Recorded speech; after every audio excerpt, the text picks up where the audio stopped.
So my name's Yvonne Stevenson, and I'm an instructional designer here at WT. It's great to see so many of you here again today. So again, we hope you get a lot out of this session. And so hopefully this whole week has been a good experience. We've still got another session tomorrow. So we'd love to see you there if you can make it. For today's session, feel free to take notes. There's quite a bit of options to cover in assignments. It's easy to learn, but there's just a lot there. So feel free to take notes. Also, this is being recorded. And so in the next day or so, if you need to review, if I went too fast and you need to slow this down, you can in the replay. Or if you think I went too slow, you can speed it up in the replay. You can always refer back to it. Get our content again as needed. All right. So looks like the entries have slowed down. All right, so I'm gonna go ahead and move us to our presentation there. So today we're gonna look at what makes a good assignment. And then, so hopefully you can either revise your current assignments if you have them, or begin creating them with confidence. So once we explore this whole topic today. And of course, we'll look at creating and grading assignments in WTClass too. And so there's a lot of people who maybe already know how to create or grade an assignment, but please consider sticking around for those portions of the training, since there's quite a bit of new and exciting changes to our inline grader. And we want to make you aware of those changes so you can take advantage of them. Also, due to time limitations, we're really not giving ideas on online assignments today. Per se, they may just come up here and there, but we're sticking to the criteria of a good assignment. But I can provide you with some outside links to outside institutions of creative ideas to help you if you have assignment creation block at some point. So effective online assignments should be designed. Oh, sorry, I forgot to change my slide. We've already talked about all this. This is what we're going through here today. All right, so let's go ahead and jump in. Effective assignments really should be designed to maximize your student success. Setting clear expectations, giving detailed directions are going to help students be successful. And so in the classroom, it's easy to make minor adjustments or clarify directions when students don't understand what we're saying in the class. And so confused looks or rustle among the bodies in the classroom tell us that our directions aren't clear, and we can quickly adjust. But it's really different online because we can't read any of that. So as you begin creating or review your assignments, ask yourself, what's your intention in giving the assignment?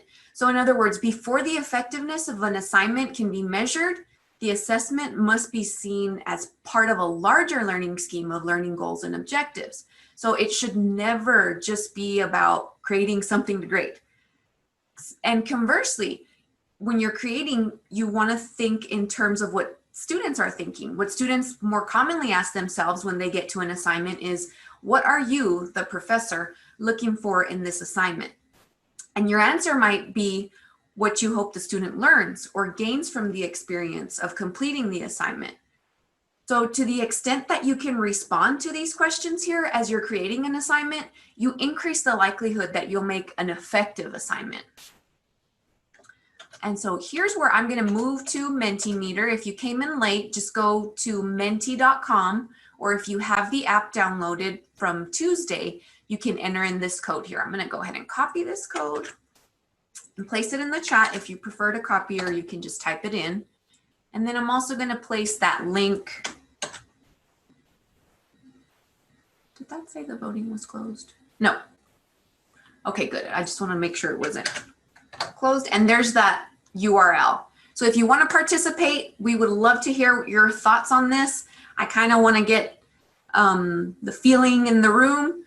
So if you've taught online before, tell me what are some frustrations that you've experienced, or if you haven't taught online yet, what are you worried about? What do you think is going to be most frustrating, or what are you most worried about with creating and grading online assignments? So again, if you go to menti.com, enter in that code, type in a couple of adjectives and we're gonna start building a word cloud here and see what people are saying. Okay, so people are like feedback, managing time, rubrics. It feels impersonal, right? The assignments, yes, totally get you. The technology, and just managing all it. How do you do all that? Time consuming, yes. Student submission issues, my goodness, those come up a lot, don't they?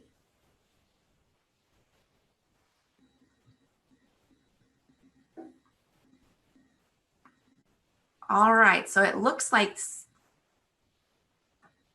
we've got quite a bit of feedback there. Yes, lots of concerns about time. How do I manage all this? Feedback. We're actually going to go through a lot of this today. So hopefully we can get rid of some of those frustrations, and thank you for being honest and sharing those. All right, so now I'm going to go back to my presentation here.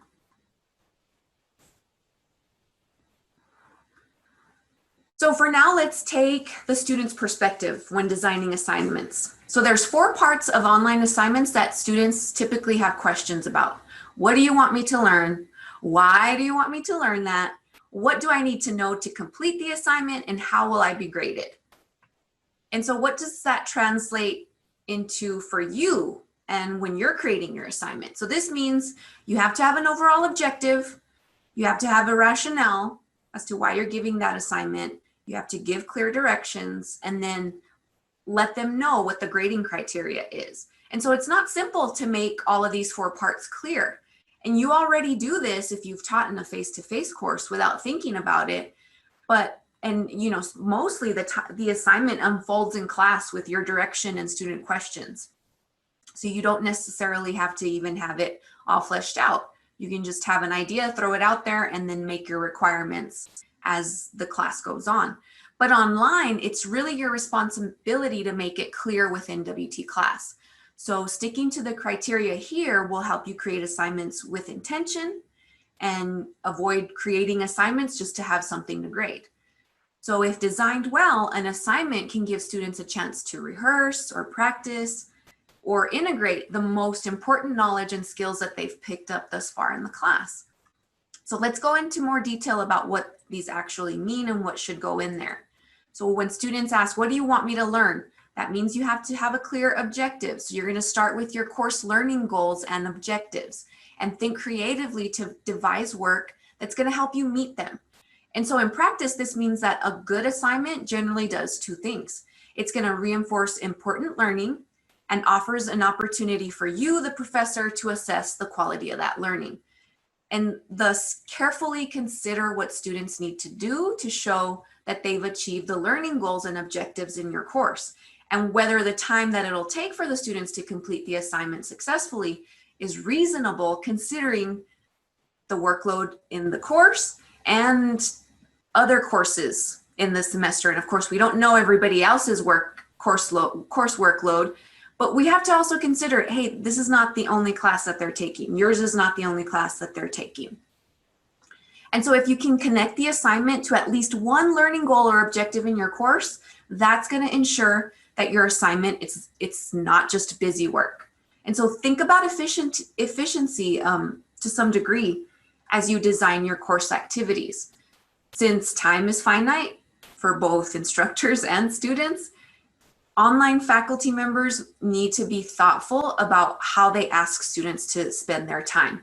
I would say be frugal about available time, resources, and space, but don't allow these limitations to limit creativity, especially if you have an assignment that's maybe longer or takes a little bit more time. But if you really see it as beneficial, then go for it. But just take all of that into consideration. And so the next question, why? Why do I have to learn this, right? That's what a lot of students ask. And so you have to explain why you've chosen a particular assignment and why you believe it's valuable. So provide rationale for it. This is often the best way to persuade students to try out an assignment they might otherwise approach skeptically. So you've got to become a salesman and sell your assignments. And most of us aren't really used to doing this. They're just supposed to do it because you said, right? But let students know why the assignment is worthwhile.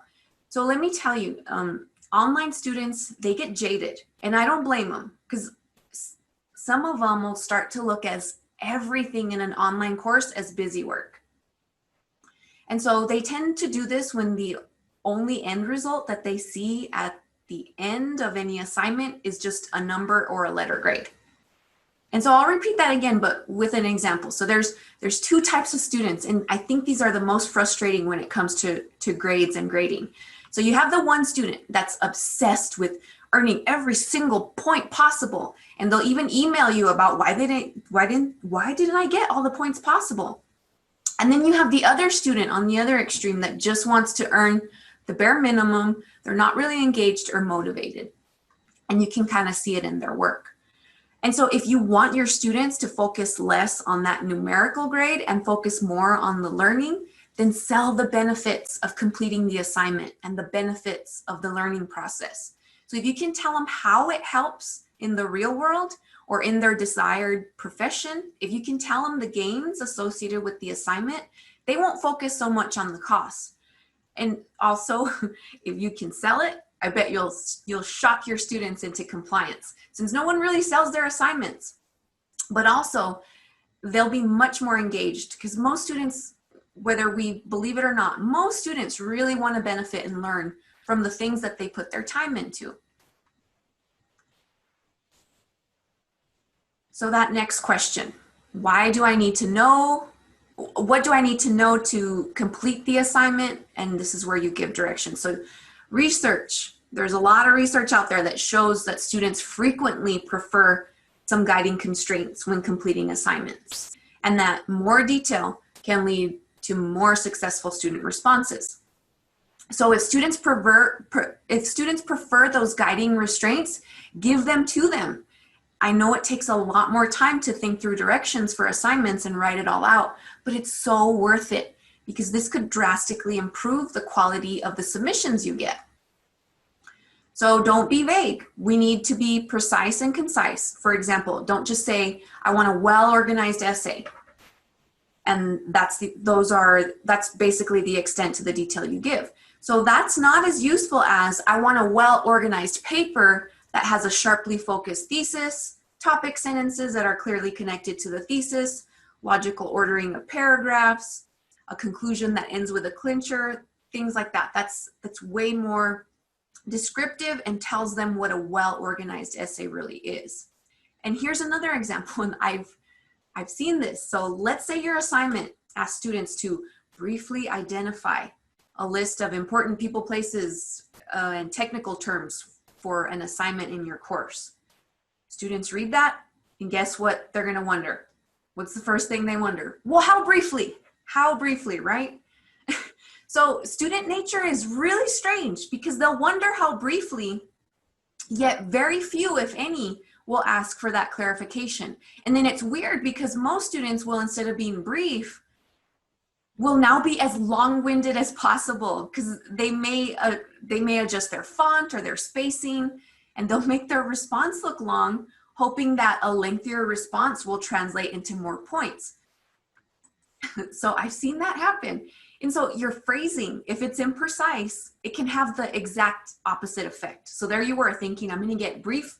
I just want brief answers so I can tear through these in grading. And then now you've got the opposite effect.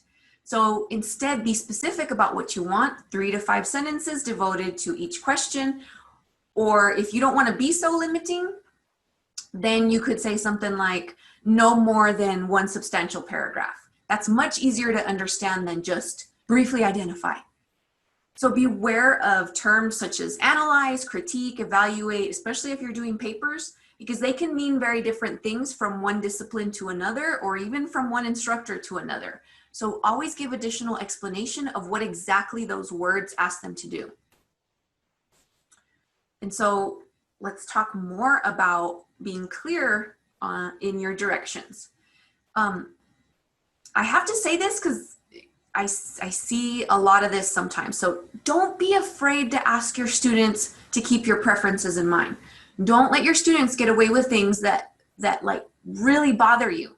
And this is just an extreme example, but you may have something that's less extreme, but that's important to you and your sanity. So say you hate Times New Roman font. Again, this is an extreme example. Just say it makes you angry every time you see it. Then tell your students the font you prefer. You might even put it in your directions. So it's better for you to let them know than to add it to the list of things you hate about online teaching. Or it's better to let them know than take it out on the student while you're grading. And so this goes for any submission preferences or any other preferences in the area of your course. Ask students for what you want. Tell them your preferences so you don't end up hating your job. And of course, don't make outrageous demands, like something that would add an extra cost or a really unfair burden to the student if you can help it. I mean, I know there's proctoring stuff and sometimes they have to buy textbooks and all that, but let's not get too extreme. So just be careful about what you ask them, what you demand. So if you're not sure if your demand is outrageous, just ask us and maybe we can, maybe we know of a way to take care of the issue within the system options of WTClass. So like maybe you have a specified preference in something and we can help you take care of that with the click of an option versus you having to write it out. Additionally, if you want students to find information from a source other than your lectures and assigned readings, you need to tell them so and direct them to where to look. Don't just assume that they know where to go. If you want students to obtain an informed, authoritative academic source for an assignment or activity, then write it out. Similarly, if you object to them using certain sources, write that out too. Sometimes we forget to say exactly what we don't want. And then we start seeing a lot of students doing what we don't want. And last thing on directions, what to include. Now this list is a little long. You can take a picture of it or write that down if you want to. So first things first, make sure you name the assignment and give it a unique name, especially once you add it to WTClass. And we'll talk more about why you want to do that. You also want to make sure that you're providing the learning objective that your assignment connects to. And remember, sell it. Also, let students know when it's due. If you can, try to make your assignments due on Monday. Don't make them due on Saturday and Sunday, especially if you're not available on the weekends to answer questions. That's just a common courtesy to your students. And also, Fridays are bad since we run updates those nights. So you don't want to make assignments due Friday nights or on the weekends if you're not available. And then also any resources that you recommend, make sure and list them in there, what's acceptable, what's not, if there's a specific audience. So this can affect the type of response you get. I've seen some fun assignments where students are asked to write a letter to the editor, to a professional journal in their field, or they're writing as someone in a specific role to someone else in a specific role. And if they're not just writing to you, let them know, because that may change the quality of the writing or the type of writing. Let them know the expectations, like the length, level of effort, number of citations, all those little details that you're going to want to see and in their assignments and what you're basing their grade on. They really need to know all that. And also let them know the level of group participation that's allowed. Is it strictly an individual assignment? Are they allowed to discuss it with other people in the class? Is it a group project? Is it a class project? Are you working on something together? Also tell them the process for submission. Students aren't always very tech savvy. Some of you kind of pointed that out. Student submission issues. Tell them how to turn in the assignment. Is it through WTClass or somewhere else? If they need to provide a peer review, tell them the process. How do the peers give feedback? How do you give feedback? Any new processes need to be described. And also try, if you can, provide an example or models of good work. They can be provided by past students. Maybe you have like an actual physical paper you can scan and put in there, or create a model yourself. I know examples sometimes seem like we're spoon feeding students, but somehow it really hits the right note online because it cuts down on confusion for students. And If you've taught good students worry about absolutely everything, small things like whether, do I need a cover sheet?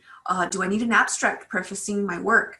So if your posted model lacks those features, it's important information for some students, and it's going to save them anxiety and wasted effort. All right, so far that we've talked about the things that are required for an assignment, let's go ahead and open up our Mentimeter poll again. So here's a brand new question. Let me make sure that's open. All right. So based on what we've covered so far, if you want to participate, go to menti.com, enter in that code there.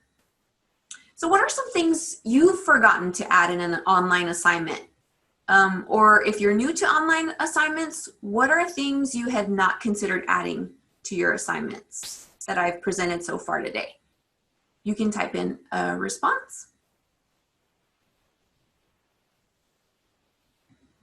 Examples of successful assignments. Yeah, it's not, and I know sometimes people don't want to do that because then you start getting like cookie cutter templates, but if you change your topics, maybe you can have an example from a previous semester and just change up the topics, but at least they know the formatting and the basics on what you're looking for. Complete sentences. Yeah, huh? Or capital I's, that drives me insane. And you can tell the students that have worked on their phone, yes, tell them you want complete sentences. Give them an example of a complete sentence. Gosh, that is so frustrating. But if that's something that really bothers you and you want to hit home, I would suggest coming to our studio. I mean, and you don't want to sound rude or assume that every student doesn't know how to write a complete sentence, obviously, but we can make a professional video and give some instructions on, hey, this is a writing course and we expect you to write using complete sentences and things like that. I know lots of faculty who have come in and made special videos on things like that. Okay, you did not remind them of each and every single assignment. The great thing about WTClass, that'll kind of solve some of those things for you. I'll get into more details later. We aren't texting, no punctuation. Oh my gosh, yes, that is the most frustrating thing. A lot of people are saying complete sentences. Yes, writing lab and other student success supports. That needs to be in there. So if you want authoritative sources, make sure you tell them to go to the library. They may not know to do that. They may not even know how to access the library online. They may not know that, hey, you can get writing lab help. You can go to the writing center. You don't actually have to physically go. You can email them their paper and they'll double check that for them. So you can build these things into your assignment. You can have that a milestone. You have to go get your paper looked at by the writing lab before you submit it, and that'll bump up the quality. So thank you guys for sharing that. All right, and then so last but not least, how will I be graded? That's what students wonder, and so you have to provide grading criteria. So make sure you state the value of the assignment so that the students know how much it contributes to their overall course grade. And the grading criteria can be as simple as a list of elements that should be in the assignment, or it can be a more detailed rubric that lists the criteria and assigns points for increasing levels of sophistication. And so ultimately, the success of student responses to an assignment rests on the instructor's deliberate design of the assignment.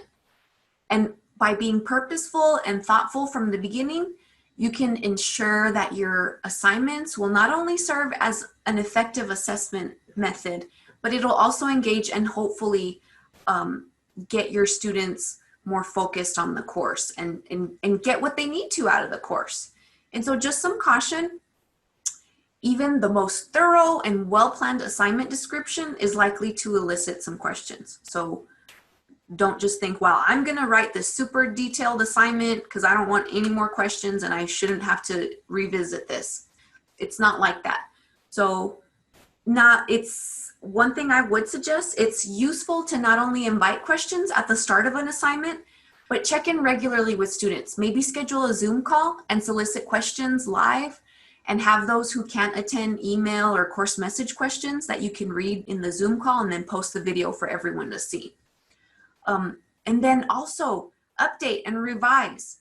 If you get a lot of student questions on the same thing, use that as an opportunity to clarify your assignment. So student questions can improve your assignments each semester. Solicit feedback on assignments. A lot of faculty don't do that, but I've done this in the past and I've gotten some amazing ideas on how to make my assignments more creative or more purposeful from students. And it's just awesome when you get their feedback, how creative some of them are. And of course you'll get some whiners every now and then, but there's some students out there that can provide some really great feedback. All right, so now let's get down to applying this. How do we, okay, now that we know what needs to be in the assignment, how do we do all that in WTClass? All right, so let's see. Okay, so you're gonna obviously wanna go into your class. You can't really do anything from the home page. So you wanna go to your lessons area, your content area. That's where you wanna go to actually be able to add things to your course. So once you get to the lessons area, you see this bar here across the top. That's called the action bar. And that's how you're gonna build your content. That's where you can add assessments, tools, and other content there. And so I'm just gonna show you what an assignment looks like in WTClass. And I wanna draw your attention to this icon here. So this is a paper and a ruler and a pencil. Anytime there's a drop box, it's gonna be distinguished with this icon. So it's just a nice visual cue because every other icon looks different. And so if you need to quickly get to a drop box, you can look for that icon and you can modify your settings if you need to. And so this is how I would create an assignment. This doesn't mean you have to do it that way, but in applying what we just looked at, here's how I would lay it out. We talked about technical issues. So here's what I've added to my assignment. And this is what I would add to every assignment in my course. Read more about assignments in WTClass. Review the information about submitting. Check your submission and checking your submissions and grades, and what to do if your file won't upload. So I've put all that up front. And if you click on that, those are actually links to our student help site. So imagine how many issues that would cut down on if you told your students, before you even look at this, go learn about assignments, learn about what to do if your file won't upload. So that just might be a good thing you might want to add to there. Of course, we're always here to troubleshoot student submission issues, but at the very least, they should know the basics. I've also put my objective, my rationale, and then my directions. I've actually put it as an attachment, and I've attached an example there. So that's what an assignment could look like. This is what I'm going to show you how to build. So first off, when you're going to build your assignment, you want to start where you want your assignment to go. So I've already got some introductory things here. I don't want to add my assignment out here. I want to add it to a folder. So let's say I want to create a Unit 1 assignment. Well, I'm going to want to open the folder and go in there and place it in here. So here's all my stuff for Unit 1. I'm going to create an assignment here. And so to do that, I need to make sure my edit mode is on. If I turn it off, you see what happened? That action bar went away. So if you can't do something in your course, always go to your edit mode, make sure that's on. So I'm going to turn that back on so my action bar comes back. And I'm going to go to the second option that says assessments. If you hover over that, and it'll provide a drop-down menu, and you can select assignment. And so there is a Turnitin assignment option here. That is a different assignment Dropbox that runs it through, it'll provide a similarity report, and then provide plagiarism detection help.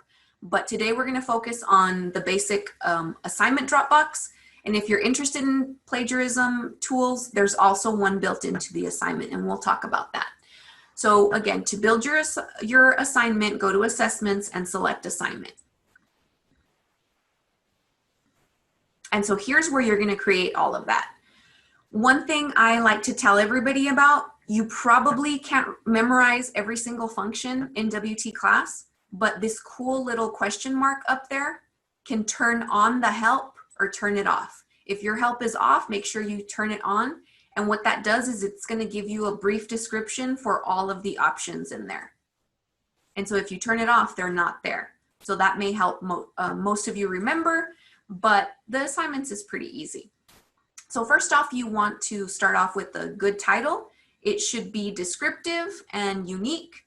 I actually ran into an instance where there was a faculty member who just wrote assignment for every single assignment. And so when you create an assignment, it automatically places a column in your gradebook associated with this assignment. And so what happened is we couldn't assign weights because all of his assignments were named the same thing. So it was hard to figure out what was what. So again, give a unique name. I'm just gonna do Unit 1 assignment. And I always like to put Dropbox just in case students don't understand that, hey, this is the Dropbox, this is where you put it in. And then here's where you're gonna write your instructions. So this is a basic text editor. You can adjust your font, change the color. One thing I wanna draw your attention to is the paragraph formatting. You wanna make sure your text throughout the course is uniform. So if you copy and paste a lot from Word, your formatting is probably all over the place. So here's how you can properly format your instructions and how you can change your font and all that good stuff. You can add videos and other options here. And so if you don't see all those options, you just need to expand that arrow and you get more options. So you would type instructions here. Now, remember, you want to be more detailed, but for the sake of time, I'm not going to go through all of the elements that we just talked about, but that's where you can put them in. And then one thing to consider is maybe if you have an example or your instructions are super long, you maybe don't want to type all of that here because that's going to be right underneath that assignment icon. So if it gets too long, if it's pages of instruction, then your students are going to have to scroll all that, and that might kind of affect the experience. So if you have some longer instructions, a long example, I would attach files to the Dropbox. Or maybe you have a specific reading article, a PDF, or something that you want them to refer to. You can click Browse Your Computer and attach files that way. And that'll attach it to the Dropbox so everybody sees whatever file you've attached. Also, we talked about reminding students, hey, your deals due, your assignments due. Somebody said they're just kind of tired of doing that. Well, if you're interested, you might consider putting in a due date here.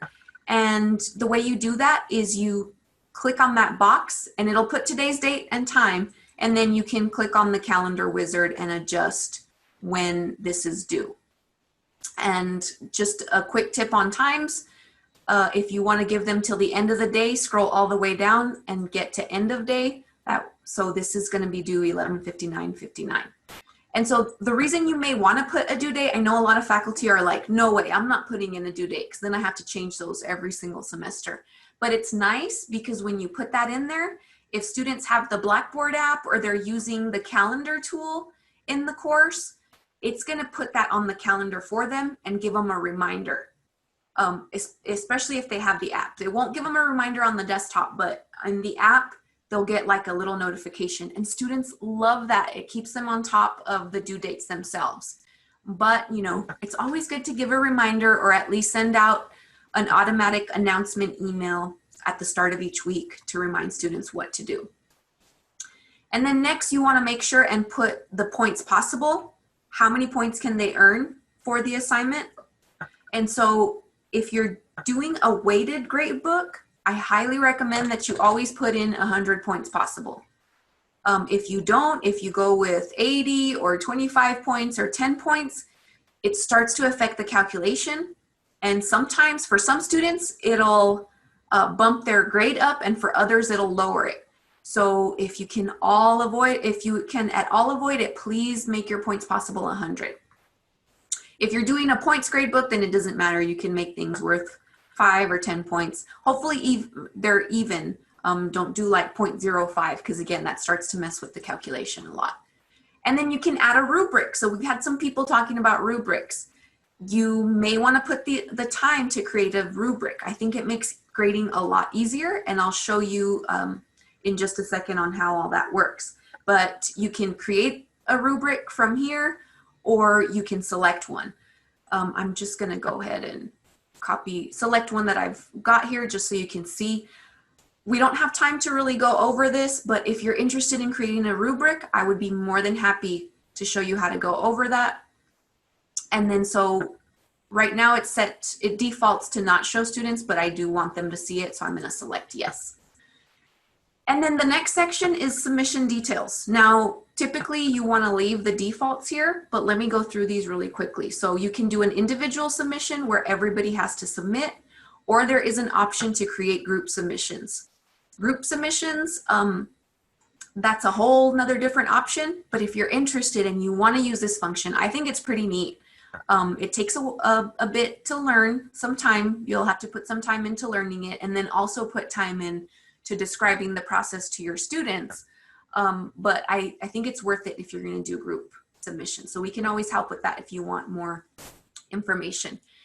And this here, number of attempts, this is one of the options that you actually want to maybe change. So the default, it's always defaulted to single attempt. And what this means is that students have one submission attempt. So they upload whatever they want to turn in. They can upload multiple files if they need to, but they only get one chance to hit submit. And so what happens is students will maybe submit once, and then they go back and they're like, oops, I submitted the wrong file, or oops, I forgot to add this into my file. And so what are they going to do? They're going to try and go in and submit again. It's not going to let them.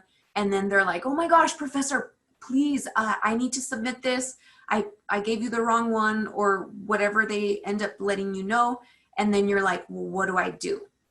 Well, I would suggest that you maybe change the number of attempts. You can change it to multiple or unlimited. So when you change it to multiple, you have to put in a number. Some people like to give maybe 3 attempts. Or if you're just like upload to your heart's content, you can select unlimited attempts. And so this will cut down on the amount of emails you get if you select one of these others, but just know that it's always defaulted to single.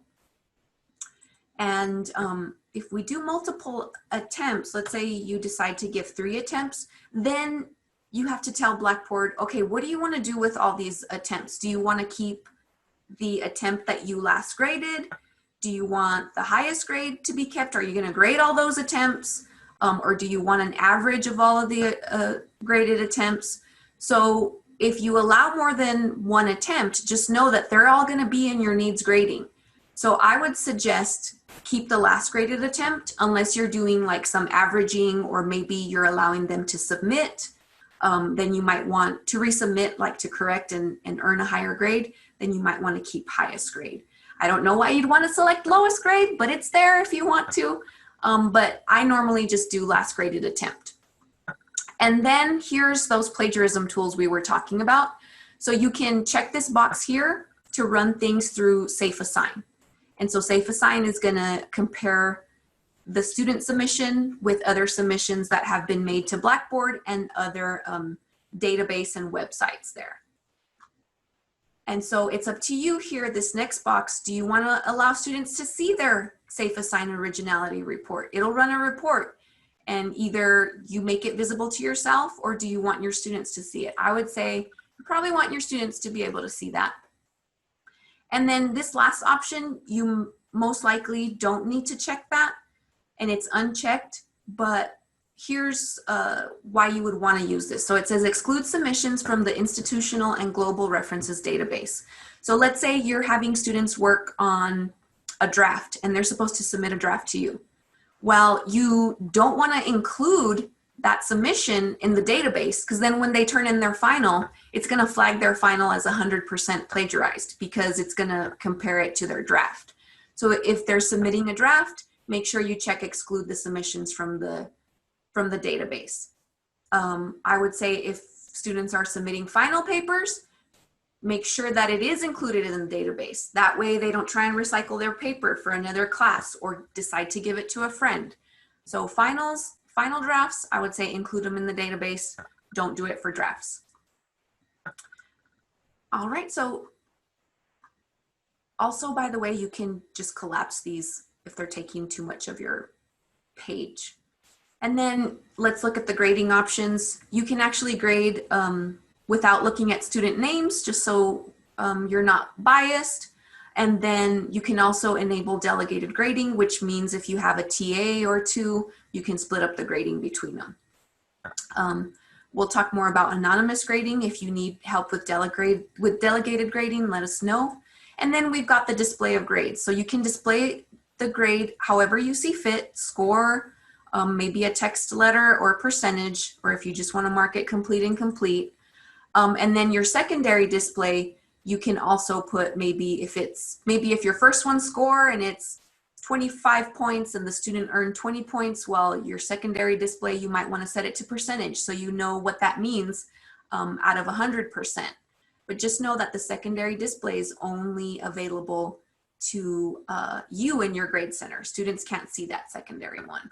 And by default, these two are set. It's going to include this assignment in the grading calculations in the grade center, and it's going to show the grades once you enter them into to your students. So if you don't want any of those options to automatically go through, then uncheck them. And we usually leave this one here, show average and median statistics. We usually leave this unchecked. If you leave it unchecked, it's going to show, if you leave it checked, or if you decide to check it, it'll tell your students where they are among the rest of the class and their grades. But that's kind of a tough question, right? Do you really want to answer that question? Why am I doing worse than everybody else in the class? So you can show that to students or not if you decide to. And last but not least is the section on availability. Now, I think this is the most important part, and this is probably, aside from grading attempts, this is probably the most confusing thing for faculty, and we get the most questions at the help desk about. So availability, please leave this default as checked. This says make the assignment available. It's automatically defaulted, meaning this assignment is available in your course. Now, some people say, but I don't want it to be available, so I'm gonna uncheck this. No, please don't do that. If you want to limit the availability, instead do it here. We want to leave that marked, and then we want to say, okay, I want this assignment displayed after a certain date, and you can change it here. We'll just say yesterday, so it's, well, actually, let's say in the future, I want this to open until next Wednesday, and I'm going to have it open until the end of the day. Whoops. And then you want to click display until if you want it to go away. Maybe I don't want students to submit late submission, so I can maybe just give them a week. If it's opening the 22nd, I'll give them until the 29th to submit. Or you know what, I'll be nice. I'll give them a day's grace. I'll tell them it's due on the 29th, but I'll make it due on, officially, I'll make it go away on Thursday. I like to do that sometimes, because there's always that student that something went wrong and they couldn't do it. And when I was teaching online, I would say, okay, well, you have until tomorrow night, midnight to get that in. And it worked out pretty well. So I didn't have to go in and close and open my Dropbox. So that's how you can make your assignment appear with this date and then disappear with this date here. And so whatever you place here, will happen. So if you uncheck this, what happens is whatever dates you assign here, if you uncheck that, your assignment will never show up. So just leave this default there. Don't even uncheck it, but adjust your dates here instead. And then last but not least, I would say check that, track number of views. That way, if there's, it'll just track your students a little bit more, and we can tell if they clicked on assignment, if there's ever a dispute or something like that. And then, so once you've entered in all of your information there, you've selected your options, all you have to do is hit submit. Now make sure you hit submit. If you move away from the page or reload it, it will not save it. So before you leave or do anything else, always hit submit. And so it tells you up there, success, your Dropbox was completed.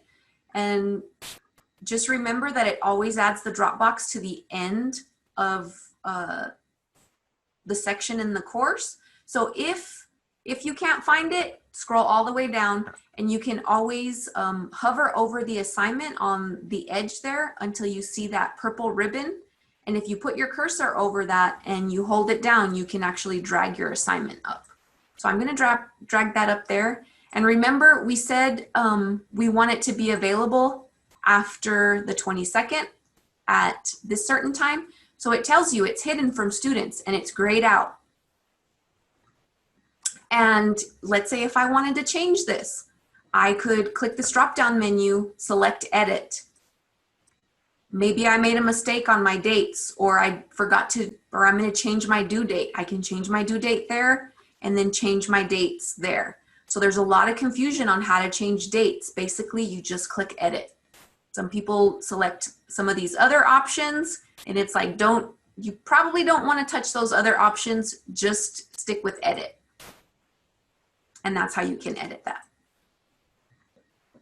All right, so now that you know how to create an assignment, I'm gonna go back to, whoops. Let me go back to Mentimeter. I'm gonna do a different poll.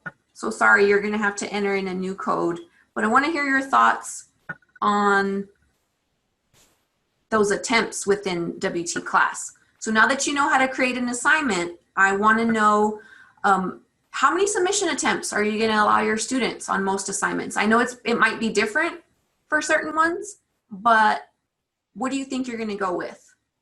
Now remember, the default is single attempt. And if you don't want a whole lot of emails on submission mistakes, you're gonna wanna change that. So what do you think you'll do? So again, we've kind of changed Menti codes here. So we're on another code. So here's this code there. You're gonna wanna enter 558888. All right.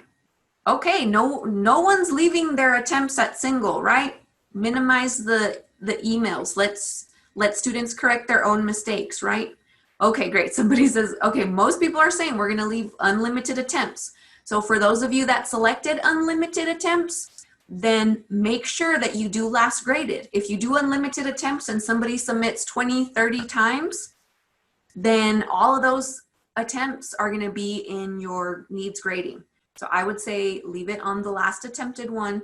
That way you're not having to sort through all of those. Okay, so I guess multiple attempts won out and they're just gonna give some type of limit, but more than one. Great, thanks for letting us know what you're gonna do with that. All right, so now I'm gonna go back to WTClass. And so let's talk about the student preview. So if you want, like, let's say if I'm paranoid, this is a very important assignment and I wanna make sure that students can't see this. You can actually enter your student preview at any time and see what the course looks like to a student. So you can click these double arrows there with the green dot, click that, and you get this yellow bar across the top and that says student preview mode is on. I can go to lessons. There's that introductory assignment. Let's look for the assignment we just created, Unit 1, and it's not there. So remember, we had the Unit 1 assignment set to open later. Well, I can check for sure. Yep, students can't see that yet. So I'm gonna exit the preview, and you wanna keep your preview user data if you wanna just make sure everything's working in the gradebook. So that'll create a preview user with your name in the gradebook, and you can kind of play with that and make sure everything's correct.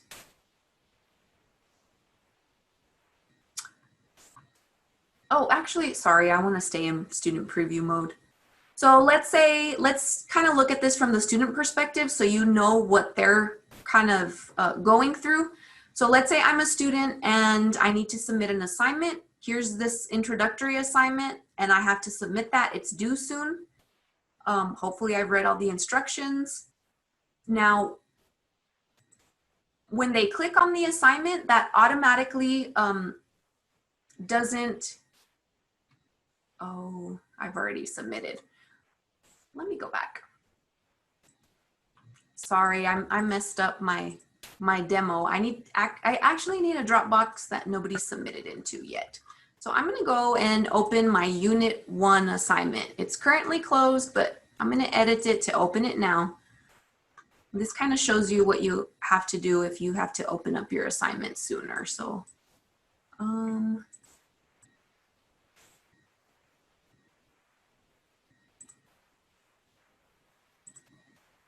gonna say we wanted that open yesterday. Okay, so now let's see what the student experiences. That way you know exactly what they're seeing. So I'm gonna look at that Unit 1 assignment. So there's that Dropbox. Now it's visible. So when a student clicks on the assignment, it doesn't do anything automatically, but it's good for them to look at that because they can see their due date, they can see the points possible, and this is, if you've attached a rubric, this is where they can see that. So make sure you write that in your instructions on how to view the rubric if you attach one. The instructions are there. Now's where the student has a choice to make. They can either write a text submission here, or if you want them to submit a specific file, or if you want it in a true format like a Word file, then you're gonna want them to select Browse My Computer and upload an actual file. So I'll just say this is my Unit 1 assignment. And they can upload multiple files. So if you have different parts of an assignment that they need to upload, they can do that there. And so just so you know, it tells you here what files are accepted.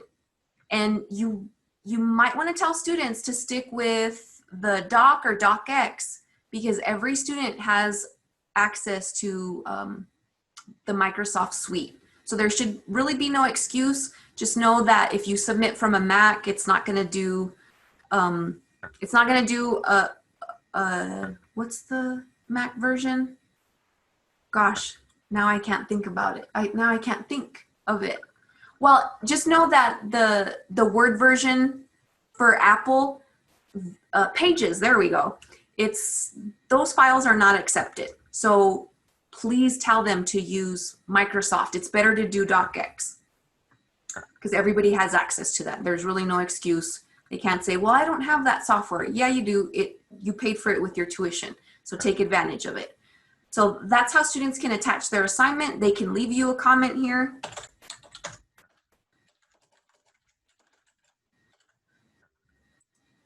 And then, so here's usually where there's problems. Sometimes students aren't paying attention or they're in a rush.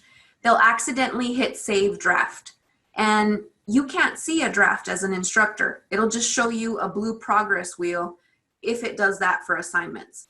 So make sure you tell your students to hit submit or have a link to how to properly submit an assignment. So if they hit submit, then that's actually going to get the assignment to you. You cannot view drafts and there's no way for you to push a draft through. So make sure to tell your students, don't mess with the draft feature. Make sure you hit submit. And so this is what a student sees after they've submitted. They'll see, here's that text. Here's what it looks like if they type in the text box. And then here's all the different submissions. It'll show me a preview of the documents that the student has uploaded. So there's one, there's another one. And then if the student has left any comments, it'll show them there.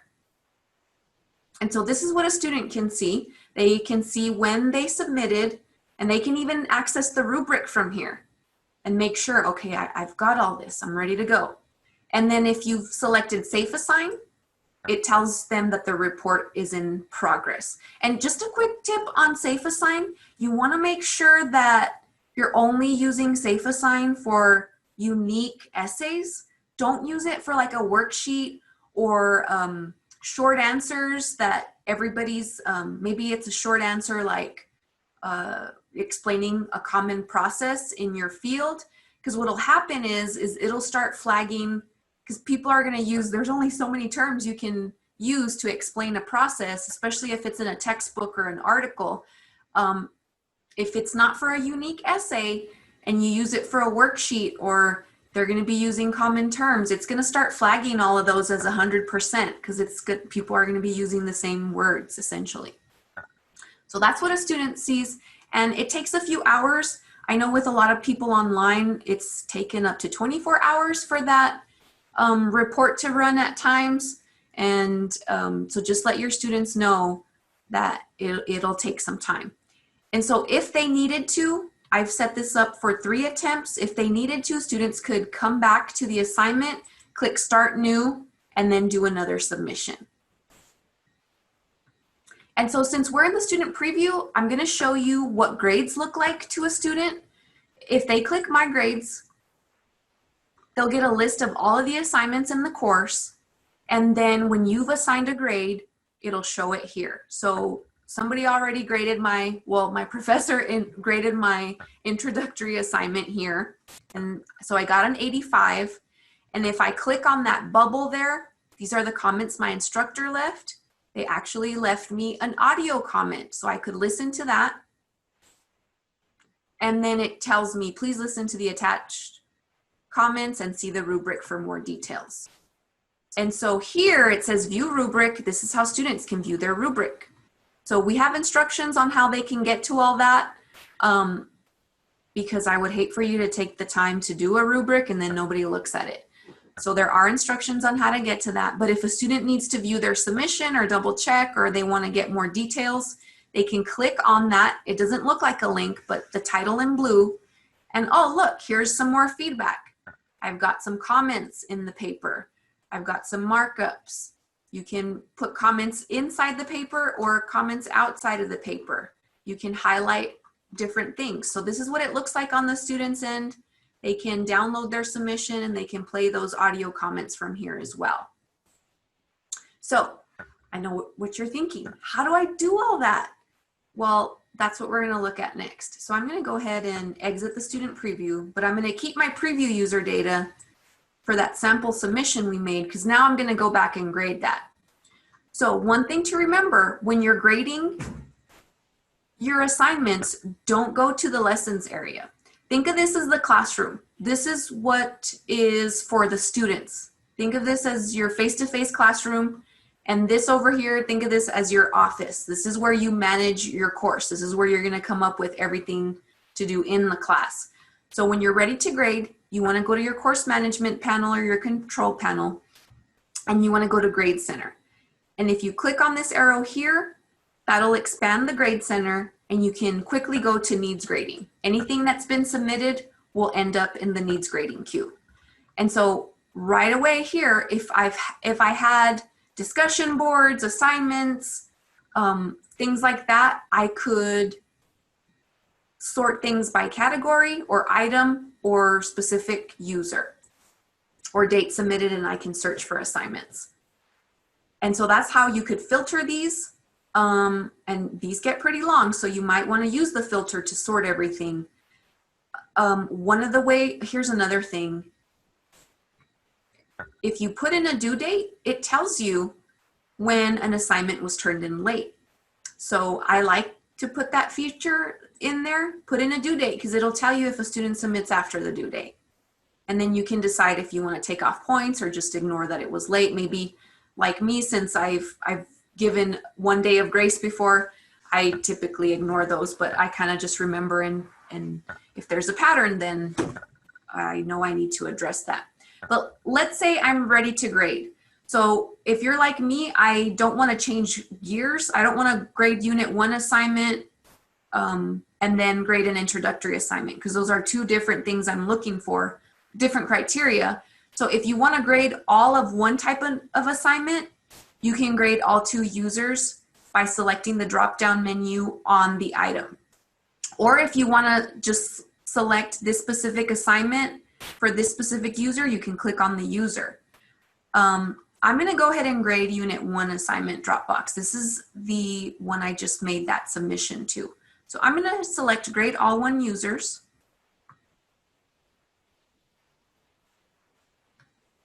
And so this is the submission that the student made. They made a text submission, and I can look at the other attachments they made. So from here, if you don't see a preview, that's probably because they submitted a file that's not compatible. You can try and download it and see if you have a program on your computer that'll open it. But if not, I would just tell the student to resubmit and use their free version of Microsoft to copy and paste that in there and resubmit. And so here's where all of these new options come in. So this is not box view anymore. This is Blackboard Annotate. So this looks different. This didn't used to look like this. You now can have a thumbnail view. If there's more than a few pages, you can kind of get a bird's eye view of all of those pages. You can use the arrows here to move between the pages. You have a pan option, so you can move the paper around with the pan option. You can zoom out, zoom in if that's too small for you. You can make the paper take up your whole screen, so you can just focus on the paper and not have all of these other frames around it. In addition to that, we've got this new drawing option. There's all sorts of colors to pick from now, and you can manage your opacity or the size of the font and the type of font too. So I probably would just keep it on drawing because I know there's a lot of features. So I would just keep it on drawing and maybe change the colors. And so I can select a color that, well, yellow's not a good color. So I can write on things. There's a brush feature. I don't know why you'd want to use that. Get artistic on a paper. There's an eraser feature. I can go through and erase that. Or what's easier is I go back to the drawing, select whatever you want to get rid of, and then hit delete. I just want to delete all that. That looks kind of sloppy, right? So that's how you can delete things. What's cool about this, you can add an image into the paper if you wanted to, but I think the cooler feature is the stamp feature. You can stamp things, or you can create your own stamp. It's just a fun way to kind of make it a little more visually appealing. I'm going to hit cancel because I don't want to put a stamp in right now. You can make comments. So if I make a comment, I can say, okay, I'm going to comment there. And it puts the comment outside of the paper. Or I can make a text box within the paper. Whoops, text box. And I can move it around. I can change the font. I can widen the box. So that's kind of cool. And there's way more features now. I can center it. I can make it aligned right or left. I can change the font. There's so much more you can do now. You can create lines or different shapes in your paper. But here's another cool option.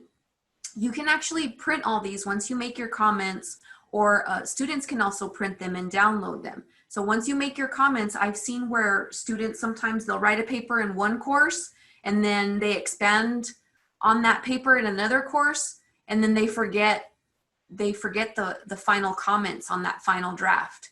And so they don't know how to improve it. But if they had this, once grades are posted, they could download this with the annotations and save that, and then use it in another course where they're going to build on that essay and continue that project. So those are some really cool annotation tools. And by the way, there's also this section here on feedback to learner. Here is where you can bring up that rubric, and you can click, click, click, and assign points quickly. So let's say they met that criteria. Oh, they only got a 60.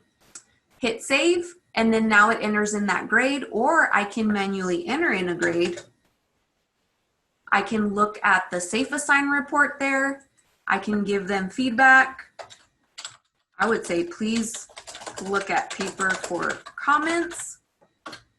Another thing you may not be aware of, you can attach files if you needed to. you can get you can spell check, of course. You can get a more detailed editor.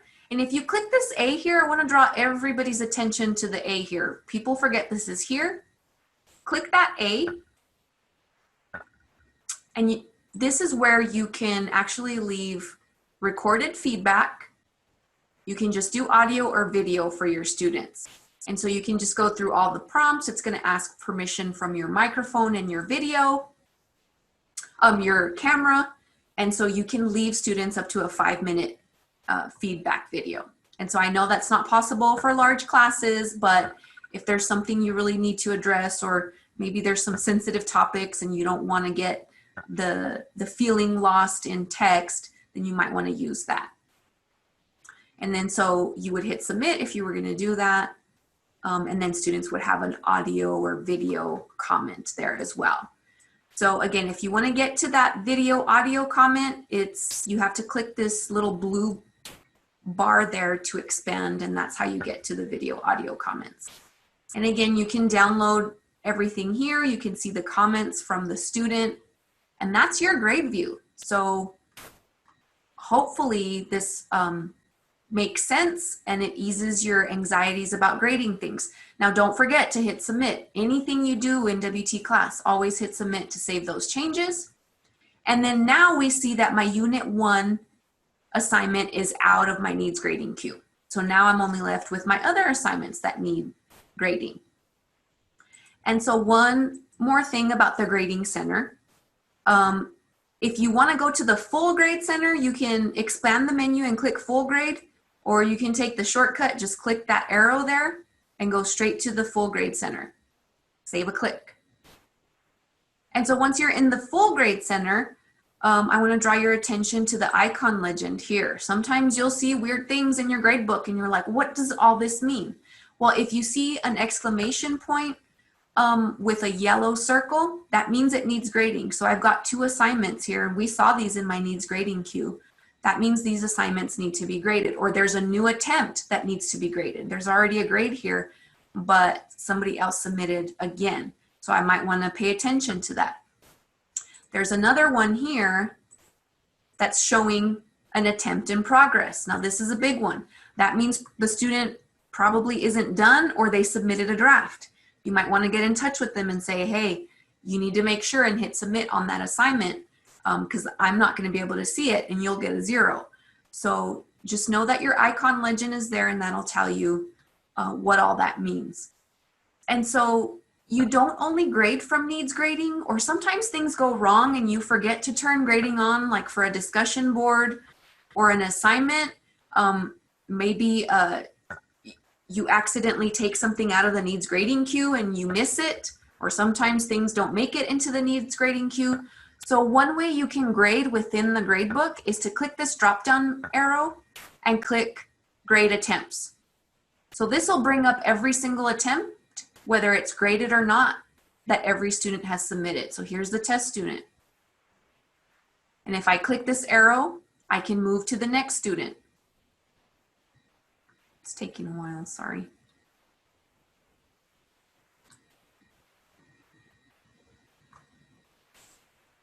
Uh-oh, did I just freeze? Let me try that again.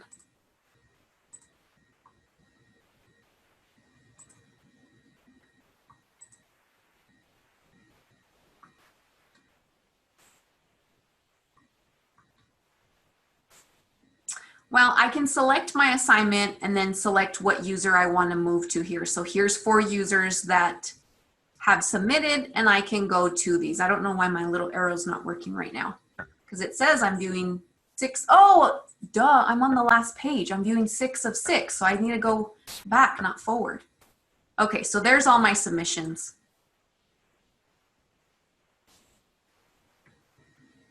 And then I could go through and make sure that they all got the correct grades.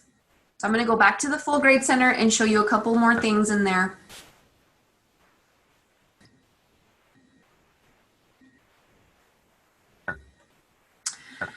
So let's say you forgot to change your defaults.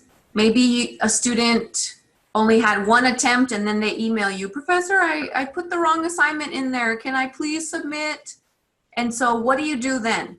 So what you can do is you go find the student in the gradebook, and then you find the assignment and find the cross section and click on that drop down arrow. And so here you can view the grade details. So from here, let's say if they needed another chance to submit, I can clear the attempt or ignore the attempt, and that'll give them another shot for a submission. Now, just make sure that the assignment is still open. And so if it's still open, this will function for them. If not, you'll have to adjust your dates. You'll go to lessons and edit your assignment to make sure that Dropbox is open, and then they can submit. Now, I would say just ignore the attempt. That way there's proof. And because if you clear the attempt, they might come back and say, well, the professor just cleared my attempt and I don't know why they did that. So I would just say ignore the attempt, so there's a record of what was submitted there. And so that's how you would deal with assigning new attempts. So I'm going to go back to the full grade center. So we've looked at grade details, and then you can, if there's multiple submissions, multiple attempts, you can look at a specific attempt. So here's one that needs grading. Here's another one. So if you graded one or somebody submits later, here's how you can move through those different attempts. And so if I click on that, that'll take me back to that grading page. So that's how you can get back to a student's grading page if you need to add more comments or more annotations or a video or an audio comment. So I'm going to go back to Grading Center. And one last thing here, you can grade with usernames hidden. So if you select that option, it'll hide everybody's name. I mean, if they have their name on the paper or on the cover page, you'll still see it, but it'll just help you be a little less biased while you grade. So that's there too. And one last thing, if you're one of those people that maybe you're going on a conference or you prefer writing on paper and doing comments back that way, or you just want to get some grading done but don't want to lug around a computer, you can download an assignment. So if you click on the drop down arrow on the title of the assignment, you can do assignment file download. It'll give you an option to select what papers you want to download. I probably don't want to download the assignments I've already graded. I'll just say I'll download this student and this student. And I just want to download the last attempt file. I don't want to download all of them. Hit submit. Then you get a nice zip file. You can save it. And when you open it, here they are. And so if they made a text submission, you'll get a text document. And if they made an actual attachment submission, you'll get that attachment. So that's how you can download all of those papers and just send them all to your printer, and you can have actual paper copies if you prefer grading that way. All right, so that's pretty much it on grading, creating and then grading. And now you know what the student view looks like. One thing I forgot to say about student submissions, when they submit, they get an email confirming their submission. So if they tell you, but Professor, I submitted, ask them for the confirmation email. If they can produce that, then we can track down the submission. But if they can't produce that, that means they didn't submit, or it didn't go through, or they forgot to hit submit, or they hit save draft. So just know that they're gonna get an email to their Buffs email confirming that, and they can always go to their My Grades to check all of that. So one last Mentimeter question. If you guys want to participate, let's go to the next question. So I know that's quite a bit, but tell me, how do you feel now? Do you feel better prepared to create and grade an effective assignment in WTClass? Are you going to be typing away on your keyboard now with confidence? Or do you feel like you still need help? Did I just talk in formulas? Did I just confuse you? All right, so far, that's a good sign. Mostly everybody, and if you're If you're like, no, I don't want to be associated with this thing. I'm not going to say I need help. That's fine. So let me just go back to my presentation. Don't worry if you still need help or you still feel like, man, I'm not sure if I got everything. Sorry, let me get to my slide there. Lost my, all right, I guess you're not gonna listen to what slide I wanna go to. So if you still need help, we're gonna have more trainings. You can always contact us. We're gonna have a run through of WT basics, these first 5. We're gonna have another run through in August. Please tell your colleagues if you found these helpful. Please tell them to come. These are 3 other trainings we'll have at the end of the month. And then we still have one tomorrow. So please show up for Chris's discussions for online interaction. That'll be really good so you get clear on how to use discussion boards. And so again, if you still need help, just contact us. We can help you with whatever you need to get you going, but hopefully you're getting the information that you need to get going and we can just fine tune things as we go. Let me see.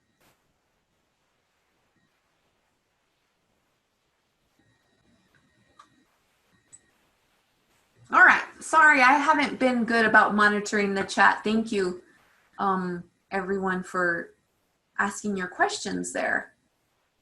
Let me see.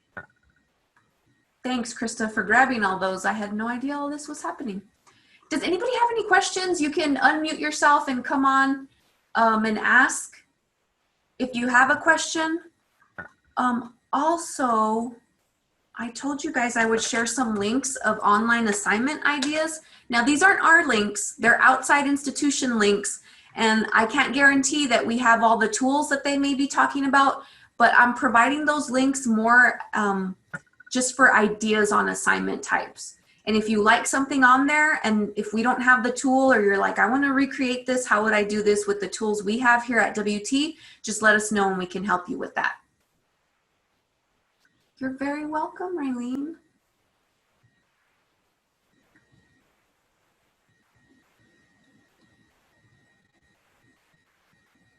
Any other questions? I think Greg said something about what specific information are you asking related to EDGE? So just I'm sorry, I guess, I don't know if we've talked about that. So all of our new faculty, just know that EDGE is not compatible. It's not supported for WTClass. So if you use EDGE, you're gonna be missing a lot of features and functions and certain things will not work. So you wanna stick to Firefox or Google Chrome. If there's ever an issue with one of those 2, then switch to the other. So if you're at home or you have a computer at home or you're gonna be getting an office computer or an office laptop, make sure that you have Chrome and Firefox on there and start getting used to using those browsers instead. All right, yay. Yay, Greg. And then the same thing for students, because oh my gosh, you have no idea how many students will submit an assignment with EDGE and then it'll submit a 0-byte file and you can't see it, and you know the student was trying to submit something, and it just creates confusion and it makes things a little chaotic because then you either have to open up the Dropbox again, but just let them know they need to submit with Chrome or Firefox. That's a big one. Thank you guys for bringing that up. All right, if there's no more questions, thank you guys so much for coming. I hope you got a lot out of today's session, and we hope to see you tomorrow.